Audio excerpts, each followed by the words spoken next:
What is your go-to answer? If you find that you are saying yes to things you know are burning you out, and you're saying no to the things that would truly enrich your life, this episode is for you. Welcome to The Modern Creative Woman, exploring the art and science of creativity. I'm your hostess and creativity expert, Dr. Amy Backos. Let's get started.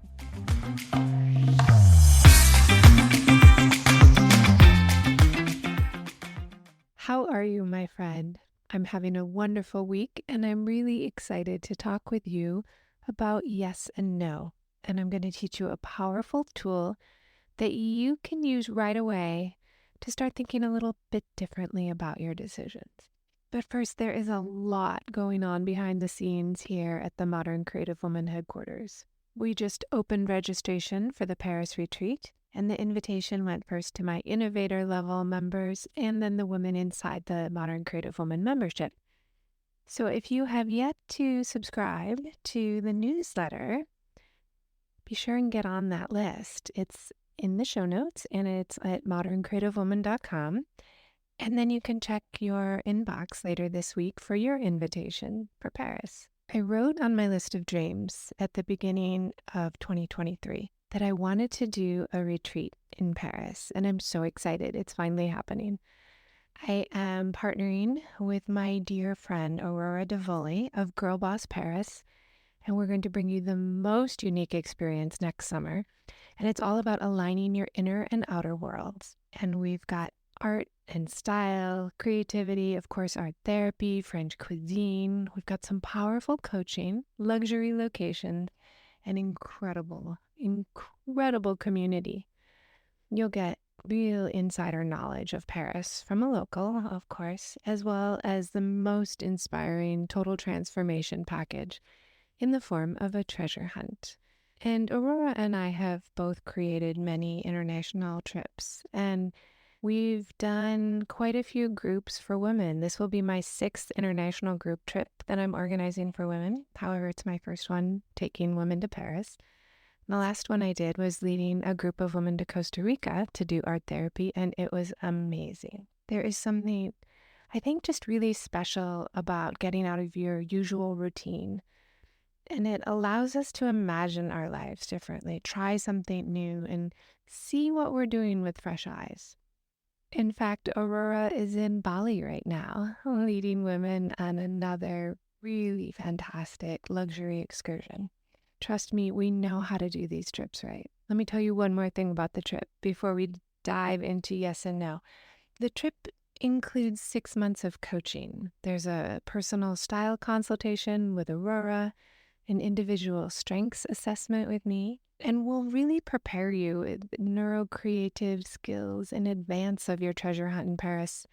And you'll be able to really hit the ground running, soak in all the beauty and the aesthetics. While we're there, we'll meet each morning in a luxury hotel, and you'll get some inspiration, creativity, and coaching. And you'll have plenty of time to explore the city with ideas on shopping, dining, and sightseeing from Aurora and me. We're going to have some special guests to delight you, incredible culinary experiences, high tea, and even a cruise on the Seine. And when you're ready to leave, you will be able to take a little bit of Paris with you. Sound good? Early bird pricing is for the next month, so I really want to encourage you to register as soon as possible. There's a link in the show notes, or you can, of course, message me on Instagram at Dr. Amy Backos, and I can send you the details and set up a time to chat. All right, let's dive in to the idea of yes and no.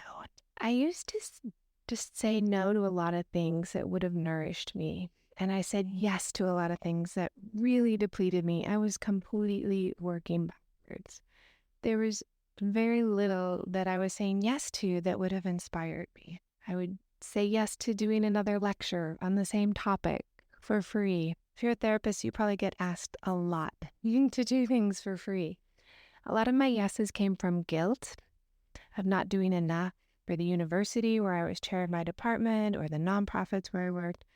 I would take on more and do things that maybe someone else could do while I worked on other things. We could have collaborated, and I feel like I really burned myself out a couple of times. where I was just so exhausted saying yes all the time. And I would justify it by saying, well, this is good for my work, my career, might be good for my family, my coworkers, but it was not good for me. And it was like I thought of myself as a nonprofit doing for others all the time. And I was saying no to a lot of things like travel, going to really fun conferences, or classes for leisure. And I would say this was mostly because I was so busy attending all the mandatory ones for work or my continuing education units. I remember one December holiday, I went to visit my parents, and my dad asked me why I was grading papers over the holidays. I was editing different theses and dissertations, and I had just taken everything home with me for the holidays. And the second time it really hit me, I was camping with a group of friends, and I was sitting at the picnic table with a printout of one of my books doing editing. I felt like there was just no end to how much I let work and doing things for other people kind of creep into the rest of my life. Does any of this sound familiar? I knew this was my pattern. People were pointing it out to me, but I could not quite figure out how to get off this treadmill of work and to not keep saying yes to everything. I would say yes, get exhausted, then resentful, and then I'd feel really burned out and tired. And I also knew I was really ineffective when I was exhausted, and I wanted to be my best because I really wanted to be of real service in my work, and I wanted to enjoy my life. I knew something had to change. I started building up slowly with new ideas that would serve me and my creative spirit. I began working with a happiness psychologist, and she gave me homework that I loved, like art, or take a day off, or even go get a facial. I had said no to so many of these things. I felt like, oh, I can't budget for that. I don't have enough time or money. I had to really invest in a psychologist to help me get out of this cycle and say yes to things that were going to nourish me. I attended a women's conference, which was so incredible. And I shocked myself when I said yes to a mastermind. And this was so surprising to me because when I think of the financial investment, I had never spent that much money before, except on my formal graduate education. And it dawned on me that I really needed to be around more women who were excited and energized and interested in the same things that I was interested in. And furthermore, my formal education might be over with my credentials, but I wanted to keep focused on learning and growing. I really do have a love of learning. It's one of my core strengths and one of my favorite values. The more I did more fun things, I started noticing all the ways that I'd been limiting myself. And I was kind of blown away by what my brain was doing. And I knew from my psychology training that our brains are focused on safety and predictability, categories for simplifying and judging. And I realized my brain was doing a lot of incredibly unhelpful things for me, pushing me to please, think about what others wanted, worry about other people, and be neglectful of what I really wanted. A couple of years ago, I got an invitation to Paris from some friends, and my first thought was, no, I can't afford that. Except that I had been saving for about 3 years to go to Paris, and I had plenty in my little travel envelope that I call my adventure fund. My brain's first automatic knee-jerk reaction was no. I, of course, said yes eventually. When I was there, I almost didn't go to the Louvre because I thought it would be too expensive or too fancy for me. I'd been to Paris before and never gone to the Louvre, and somehow I thought it was not for me. And it was, I guess, shocking the more I noticed how my brain was telling me this same story over and over again. Well, that's not for you. That's not for you. Instead, I began asking how something I admired and wanted could be for me. And I did buy the ticket to the Louvre, and it was for me. I loved it. You might have heard me talk about this example before. I had been wanting to move for over a year, and I was looking at places all over San Francisco and feeling just so disappointed. And then a friend texted me to say that he was putting his house up for rent. And again, my first thought was, oh, that's not for me. I can't afford it. And I had not even asked the price yet. How wild was my brain? I don't know. But in that moment, before I even heard the price, I tried to recall everything that I had been practicing. So I asked myself, how could I afford that? And that was the simplest change And it changed my brain completely because then my brain went to work to figure out the answer. How could I afford it? And I just pulled out a pencil and paper. I added up the rent I was paying for my art studio, my husband's motorcycle storage, and our rent. And I realized, oh, we could afford it. Plus, everything would be under one roof. And that is so much better in a million ways. So this asking how could I, instead of allowing my brain to make an assumption, was a huge insight for me. It took me about a year to really unpack this experience and figure out what my brain had been doing and how I could easily override it and be able to override it at will, not have to walk my brain all the way through the negative conversation before I was able to change it. So here's what I've landed on, and you can tell me what you think about this. Your brain and my brain seem to be constantly answering this unasked question. And that unasked question that your brain is trying to answer is, how can I stay safe and not change? How can I stay safe and not change? So I want to invite you to ask yourself, how could you do a thing that you want to do? When you ask it that way, how can I do this thing? You get a completely different answer. This works with big and small and aspirational dreams. So you can ask yourself right now, what is your dream? What have you always wanted to do? Just be spontaneous and answer the question with whatever comes to your mind right now. There's no wrong answer here. What's your dream? What have you always wanted to do? Now, the moment you say it, your mind is probably coming up with lots of reasons why you can't, or it's not the right time, or whatever your usual flavor of chatter is. Your brain is trying to answer that unasked question. Remember, how can I stay safe and not change? That's what your brain's coming up with. Remember, it's normal. Our brains really are designed to keep us safe, keep us alive, and keep things the same.